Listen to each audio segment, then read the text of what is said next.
Welcome friends, आप लोग का स्वागत है हमारे इस वीडियो में, जिसका आज हम लोग लेकर के आ चुके हैं क्लास 9 के लिए मैथमेटिक्स का। यहाँ पे आप लोग के लिए ये वीडियो है। आप लोग से उम्मीद करेंगे कि आप लोग इस वीडियो को अंत तक ज़रूर देखेंगे, ताकि आप लोग को इससे संबंधित सभी तरह की जानकारी मिल सके, साथ ही आप लोग के एग्ज़ाम की तैयारी काफ़ी अच्छे ढंग से हो सके। ठीक है। और आप लोग को स्पष्ट कर देना चाह रहे हैं कि ये एक तरह से मॉडल पेपर है। ओरिजिनल पेपर आप लोग को बहुत जल्द आज या कल से आप लोग को मिलना स्टार्ट हो जाएगा। तो उसके लिए आप लोग चैनल को सब्सक्राइब कर सकते हैं और हमारे चैनल के साथ जुड़ सकते हैं। ये आप लोग देख सकते हैं, यहाँ पे ये फर्स्ट टर्मिनल एग्जामिनेशन का है और यहाँ से आप लोग का जो है बहुत सारा क्वेश्चन रहने वाला है। तो आइए हम लोग एक बार रिवाइज कर लेते हैं और उसके बाद फिर जो है ओरिजिनल पेपर हम लोग देखेंगे। ठीक है, चलिए।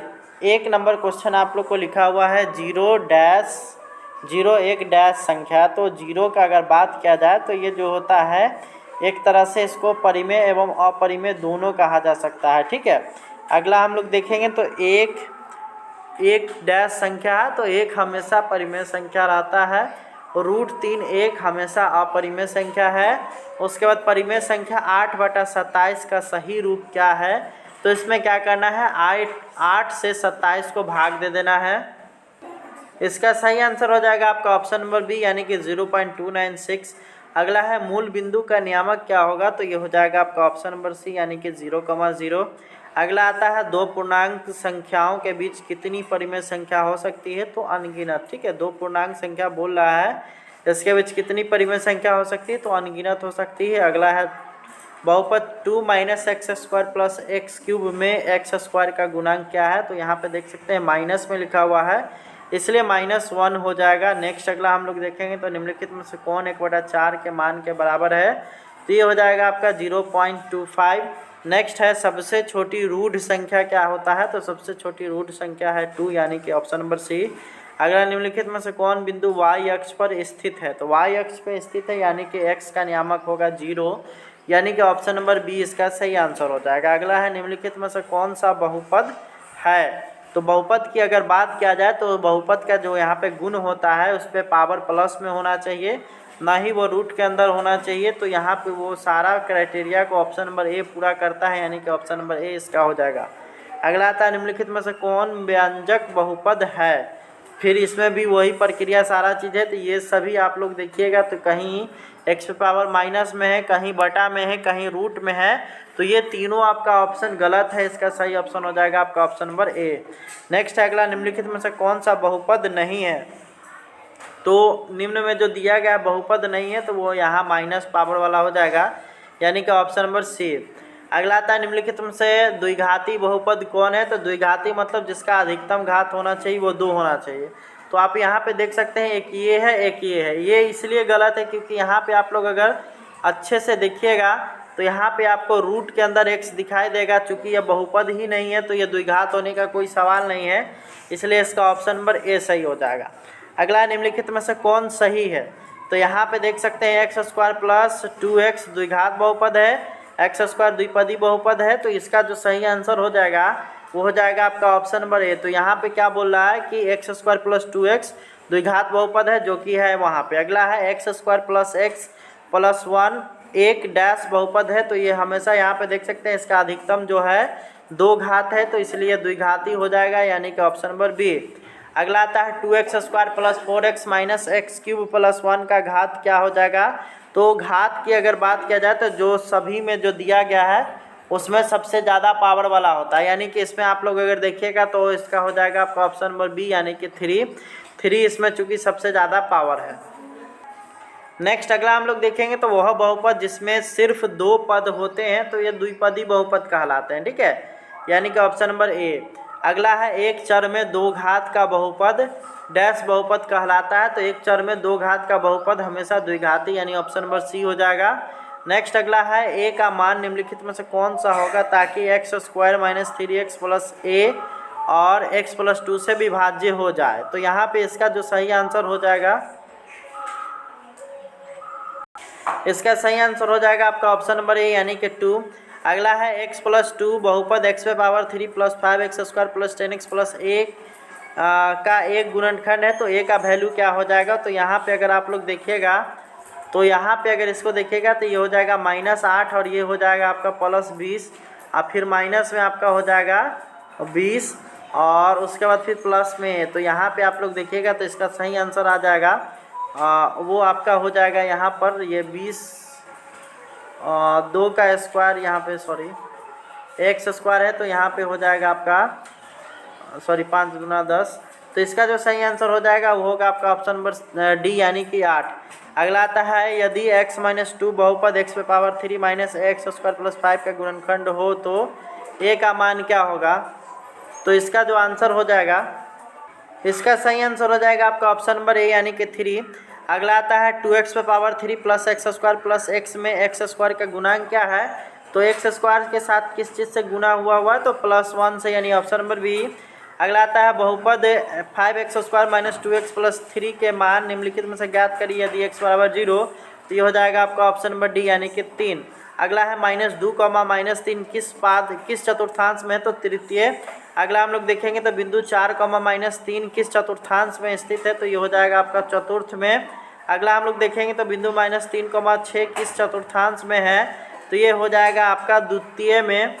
अगला हम लोग देखेंगे तो अगला आता है 1, किस चतुर्थांश में तो प्रथम में हो जाएगा। 4, -2/3 तो ये हो जाएगा चतुर्थांश में। अगला आता है यहाँ पर मूल बिंदु का निर्देशांक होगा तो 0, 0। अगला हम लोग देखेंगे तो यहाँ पर आता है दो कोणों का योग 90 डिग्री हो तो उन्हें कहेंगे तो उन्हें कहा जाता है हमेशा पूरक कोण। अगला है जिन दो कोणों का योग 180 डिग्री होने क्या कहा जाता है तो उन्हें संपूरक कोण कहा जाता है। अगला आता है निम्न में से कौन उस कोण की माप है जो उसके संपूरक कोण की 5 गुना है। तो इसका जो आंसर हो जाएगा 1 मिनट में आपको बताता हूँ। इसका आपका आंसर हो जाएगा आपका ऑप्शन नंबर बी यानी कि 30 डिग्री।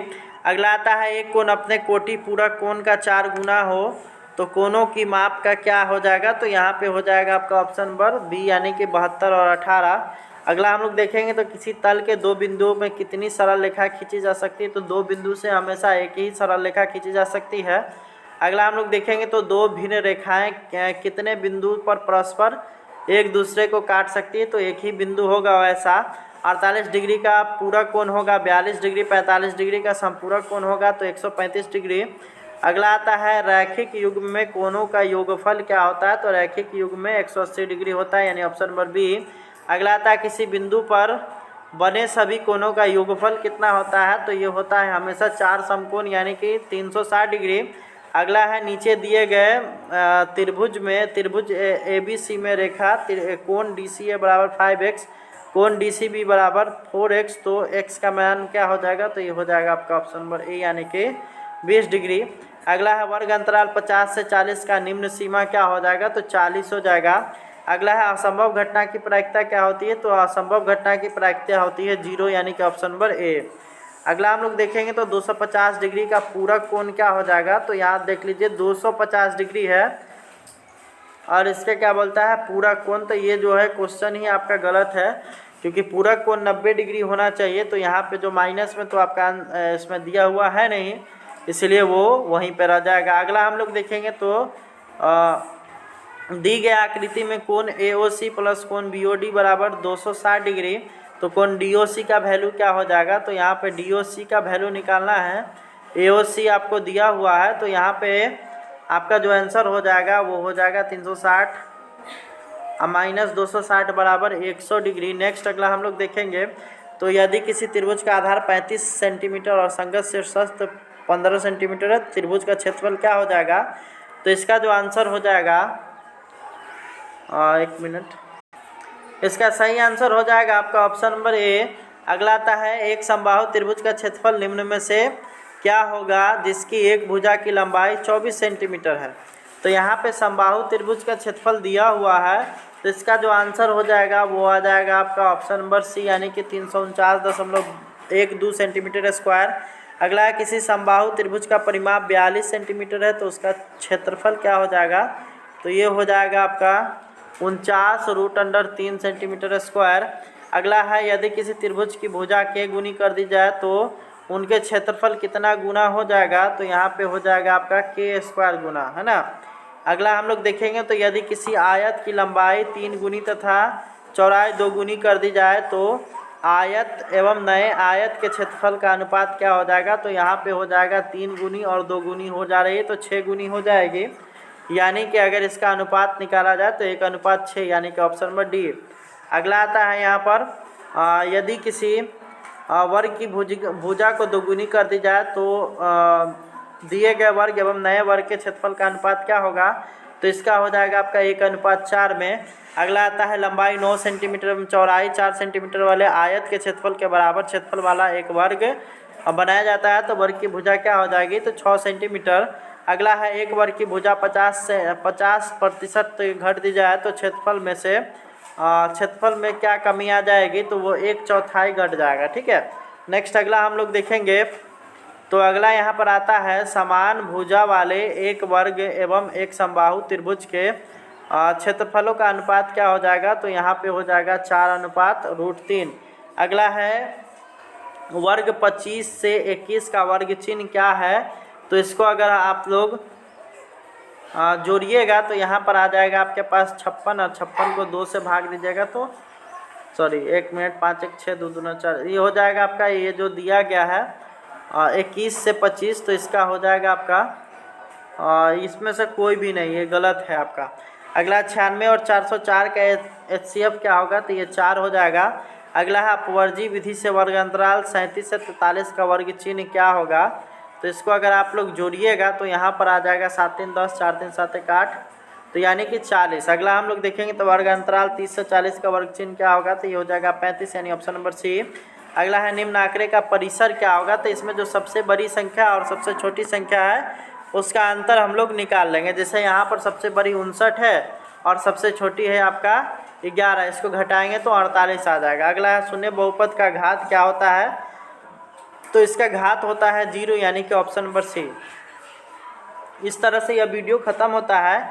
आप लोग को हम कोशिश करेंगे कि आज से ओरिजिनल पेपर मिलना स्टार्ट हो जाए, नहीं तो कल से मिलना शुरू हो जाएगा। तो इस वीडियो में इतना ही, मिलेंगे नेक्स्ट वीडियो में। धन्यवाद।